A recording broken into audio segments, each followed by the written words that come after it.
كان يا مكان في يوم من الأيام كان في غابة كبيرة زمان وكان اسمها أرض العزة، وكان اللي بيحكم الغابة دي ملك كبير وقوي وشجاع وكان اسمه مفاسة، والغابة كلها كانت بتحبه والحيوانات كلها كانت سعيدة ومبسوطة وفرحانة. اوكي، بيبدأ الفيلم بحفلة كبيرة في الغابة بمناسبة المولود الجديد اللي شرف الدنيا ابن الملك مفاسة وهو سيمبا، واللي بيقدمه للحيوانات القرد الحكيم رفيقي اللي كلهم بيفرحوا جدا ويحتفلوا بولادته. وسيمبا ده هيكون هو الملك اللي هيجي من بعد مفاسة. وبنتعرف بعدها على سكار اللي هو بيكون عم سيمبا واللي مرضيش يحضر الحفلة علشان كان زعلان ان سيمبا المولود الجديد هياخد الحكم بداله، لانه كان نفسه هو اللي يمسك الحكم بعد مفاسة. وده صاحبنا زازو اللي كان رايح لسكار عشان يقول له ده مفاسة لما يمسكك هينفخك عشان ما جيتش تحضر الحفلة بتاعت سيمبا، ويتغاظ سكار من زازو ويمسكه ويبلعه. بس بيجي مفاسة على اخر لحظة ويخليه يرجع زازو تاني ويسأله ليه ما جاش الحفلة بتاعت سيمبا. وطبعا سكار مرضيش يقول الحقيقة، بس مفاسة فهم من كلامه انه غيران من سيمبا علشان هو اللي هيورث الحكم بعدين بعد باباه.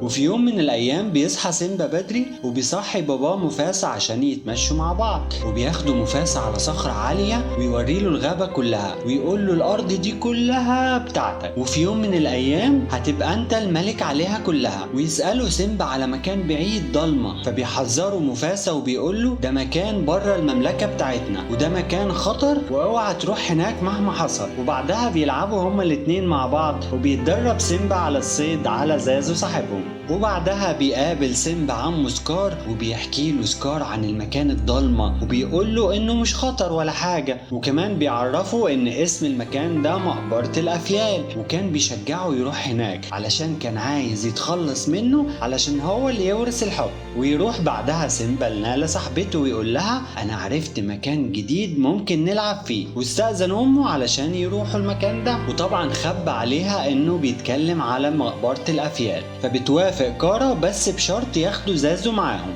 وفعلا بيروح هو ونالا صاحبته وياخدوا زازو معاهم، بس بيقدروا يغفلوا زازو ويهربوا منه ويروحوا لأرض المقبرة. بس زازو بيلاقيهم ويقول لهم انهم في خطر ولازم يرجعوا بسرعة علشان دي أرض الضباع، بس هما للأسف ما بيهتموش بكلامه وبيبقوا عايزين يستكشفوا الأرض دي. وفجأة وهم ماشيين بيظهروا لهم الضباع ويتفاجئوا ويخافوا وبيحاولوا يهربوا، بس الضباع بتقدر تمسك زازو وكانوا هياكلوه. وسيمبا لما بيشوف كده ما بيرضاش يهرب ويسيب زازو وبيرجع لهم علشان يخلص زازو منهم، بس بيقدروا الضباع يحاصروهم وكانوا هيخلصوا عليهم. بس ساعتها بيظهر مفاسة اللي بيمسك الضباع ويضربهم كلهم وكلهم بيخافوا منه، وبيقدر ينقذ سيمبا ونالا وزازو منهم. وكان كل اللي حصل ده سكار كان شايفه من فوق.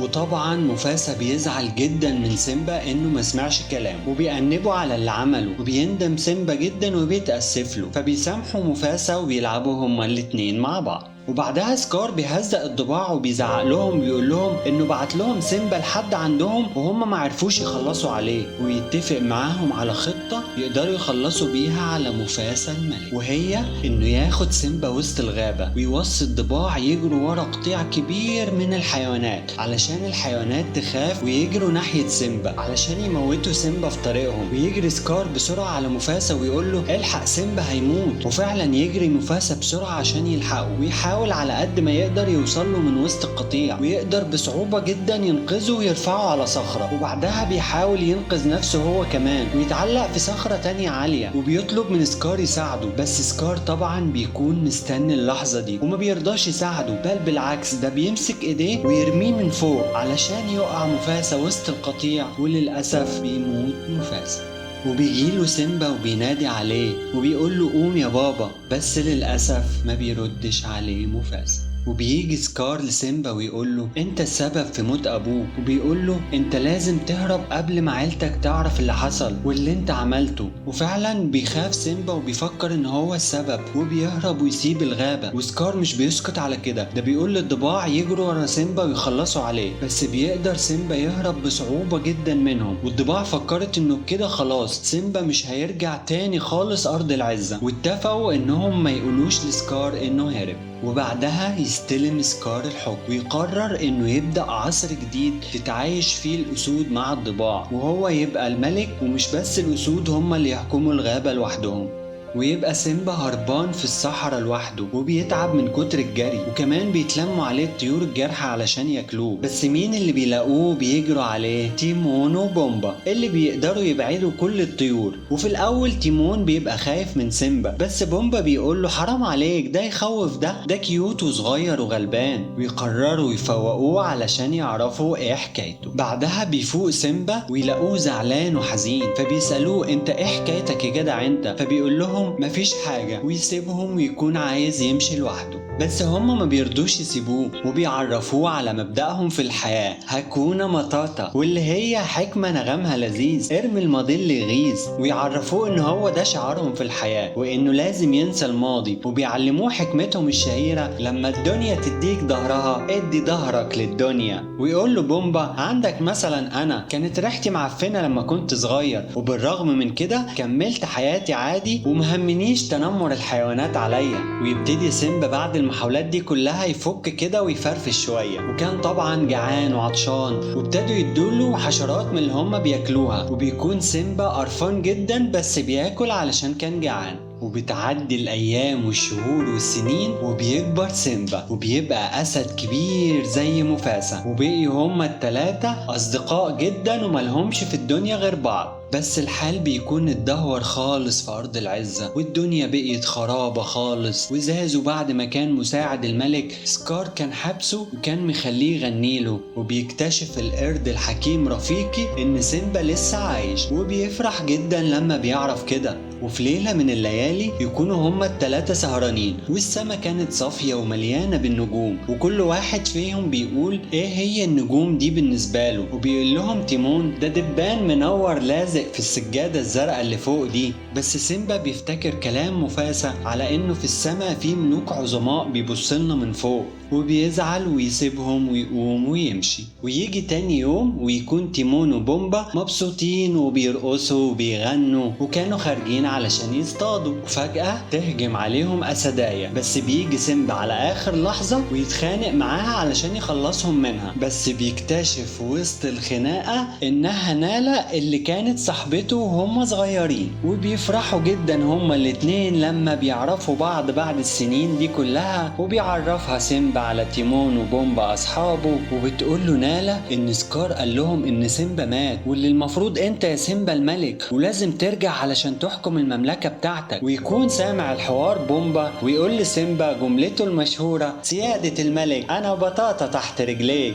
وبعدها بتشكيله نالا لما يكونوا لوحدهم إن الحال في أرض العزة اتبدل خالص، والدنيا باظت على الآخر، ودلوقتي الضباع هي اللي بتحكم، وإن رجوعه هيغير كل حاجة ويرجع أرض العزة جميلة زي زمان. بس يكون تيمون وبومبا مش عايزينه يرجع ويسيبهم بعد ما بقوا صحاب، وسيمبا كمان بيكون مش عايز يرجع ويسيب نالا ويمشي. وبعدها بيكون سيمبا لوحده محتار يرجع ولا لأ. وفجأة يجيله القرد الحكيم رفيقي ويفكروا ان هو الملك وابن مفاسا، والحكم ده من حقه. ويقوله ان باباه مفاسا لسه عايش، ولو عايز سيمبا يشوفه يجي وراه. وبيجري وراه سيمبا ويقول له رفيقي بص كده في المية وانت هتشوف مفاسا. ويبص سيمبا في المية ويشوف ان صورته شبه مفاسا باباه بالظبط. ورفيقي يقول له ان مفاسا باباك عايش جواك لسه ما ماتش. ويشوف سيمبا مفاسا ظهر له في السماء ويقول له افتكر انت مين يا ابني، انت الملك ابن مفاسا، ولازم ترجع ارضك وتسترد مكانتك في الحكم. ويقرر سيمبا انه هيرجع ارض العزة علشان يطالب بحقه في الحكم اللي اتاخد منه. وبعد ما بيرجع بيبقى مصدوم لما بيلاقي ارض العزة متدمرة خالص وبقيت كئيبة وضلمة. وبيتسلل هو ونالا وتيمون وبومبا علشان محدش يشوفهم. وبيطلب من تيمون وبومبا يشغلوا الضباع علشان يعرف يوصل لسكار. وفعلا بتنجح الخطة، وتيمون وبومبا بيرقصوا للضباع علشان يشغلوهم. ويقدر سيمبا يوصل لمكان أمه، وبيتصدم لما بيلاقي إن سكار بيضربها وبيجري عليها. وأمه في الأول بتفكره مفاسا، بس بيعرفها إنه ابنها سيمبا، وبتفرح لما بتعرف إنه لسه عايش. وطبعا سكار بيتخض ويخاف لما بيشوفه، وبيحاول يرسم الوش الطيب وإنه غلبان، ومهما كان برضه هو عمه، فسيمبا ما بيرضاش يكلمه بيكلمه ويطلب منه انه يتنازل عن الحكم، فبيرفض طبعا سكار، وبتتجمع الضباع على سيمبا وبيخوفوه، وبيفضل سيمبا يرجع لحد ما بيتزحلق من على الصخرة، وبيجيله سكار ويمسكه من ايديه ويقول له اقول لك على سر، انا اللي قتلت مفاسا. وبيتغاظ جدا سيمبا لما بيسمع الكلام ده، وبينقض عليه وبيخليه يعترف قدام كل الحيوانات ان هو اللي قتل مفاسا. فبيعترف سكار بكده، وتقوم حرب كبيرة بين الضباع والاسود، وبيقدر سيمبا يتخلص من كل الضباع. وكمان تيمون وبومبا بيشاركوا في المعركة، والقرد رفيقي ما بيسيبهمش كمان، وبيحاول سكار يتسحب من وسط المعركة ويهرب، بس بيشوفوا سيمبا ويزنقوا، وسكار يرجع تاني يمثل دور الغلبان ويقول له مش هيهون عليك تعمل حاجة في عمك الكبير، ويقول له ده الضباع هم السبب في موت مفاسا. وما كانش يعرف ان الضباع سامعينه وهو بيقول كده، وبيتغاظوا جدا من سكار علشان كان عايز يشيلهم الليل. بس سيمبا بيسامحه مرة تانية وبيقول له خلاص تهرب من هنا وما ترجعش ارض العزة تاني ابدا. بس سكار بيخونه مرة تانية وبيهجم عليه، وبتقوم حرب بينهم هما الاتنين، بس يقدر سيمبا يرميه من فوق الصخرة وسط الضباع. بيتغاظوا جدا من سكار علشان اللي قالوا عليهم، وكمان كان بيذلهم السنين اللي فاتت دي كلها، فبيهجموا كلهم عليه وبيتخلصوا منه. واخيرا وبعد سنين سيمبا بيرجع له الحكم بتاعه، وبترجع له ارض العزة، وبيبقى ملك كبير عليها، وبيطلع على الصخرة وبيحتفل هو ونالا وكل الحيوانات اللي في الغابة بمولوده الجديد مع القرد رفيقي اللي بيقدم المولود الجديد زي ما قدم سيمبا زمان، والكل بيكون مبسوط وسعيد وفرحان وبس. ولو عجبكم الفيلم ما تنسوش تعملوا لنا لايك وسبسكرايب، وتقولوا لنا في الكومنتات على افلام نفسكم نلخصها لكم، واشوفكم في فيلم جديد وملخص جديد. سلام.